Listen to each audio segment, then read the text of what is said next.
Happy Monday! We are headed to New York today for our $1 Million Monday.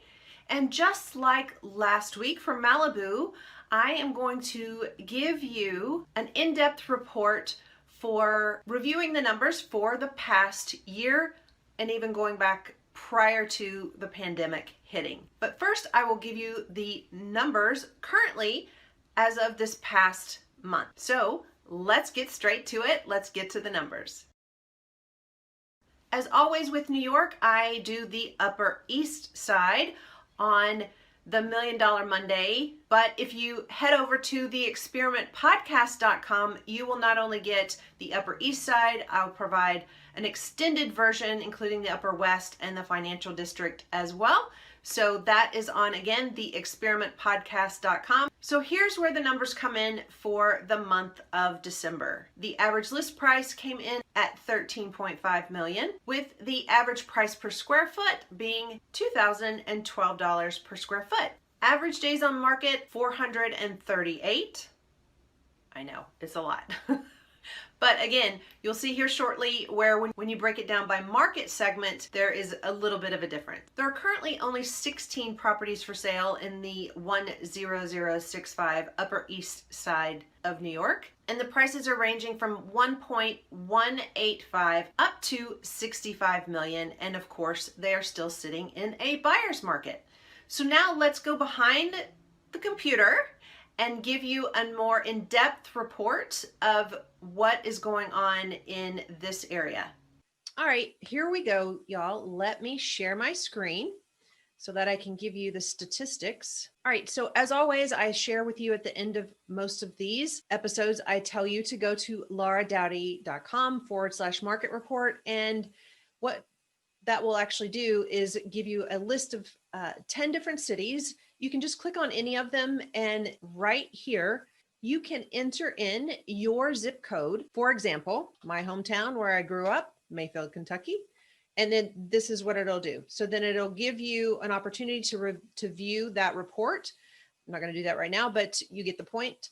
And it'll pull up the statistics for your zip code, just like we have here. So these over here on your right are the statistics that I just went through and provided you. And now what I want to do is show you how there is typically a vast difference, sometimes not, but most of the time there is, in the different market segments. So without showing you the market segments, you can see that in January of 2019, the median list price was 19.8, and we are currently sitting at 13.5. A year ago, we were at 12.9. So there you go. We lost a lot and we've actually gained a little. But if you break that down into market segments, you can see that there hasn't been that much difference in the lower price points. It's only been in the upper one that's kind of pulled these other ones up, if you will. So for example, this is the second tier, which is coming in the second upper tier, let me be clear, at 17.3 for the end of the year versus 19.2 and 23.9. So you can just see there's been a steady decline, whereas the upper tier has gone up dramatically. Make your own conclusions on that one. So again, the bottom tier being at 6.8 currently. At the beginning of the year, we were sitting at 1.1, and 2 years ago, we were sitting at 9.8. Now let's look at the average days on market.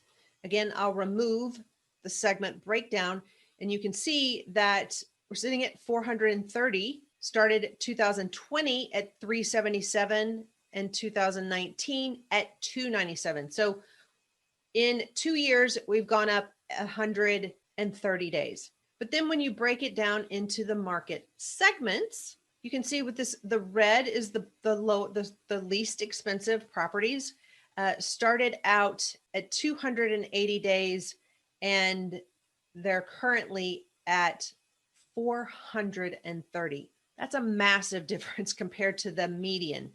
So interestingly, the second upper tier has actually gone up more than the first, which is sitting at 466, where the second is sitting at 654 versus what I told you, 438. Again, I like to keep reiterating how important the numbers are, so that if you are priced in that upper price point of 20 plus, then you need to be paying attention to that price market segments, days on market, price per square foot, etc., versus, say, for example, this first bottom tier, which is at 430. And that's where the average is, 438. All right, last but not least, we will go to the average price per square foot.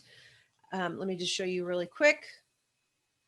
Started out 2019 at 2000, same in the beginning of 2020, and we're roughly sitting at 2012 right now. But then again, when you add the different market segments in there, massive difference. So the first top is sitting at $4,000 per square foot versus the average of 2012. So if you're in that upper tier, you're not going to be wanting to price at $2,000 per square foot. In the beginning of 2020, the upper tier was also at 4. 2019, it was at 3. Interestingly, the bottom tier 2 years ago was at 2,000, dipped down to $1,000 per square foot, and now looks like it's back up to $2,000 per square foot.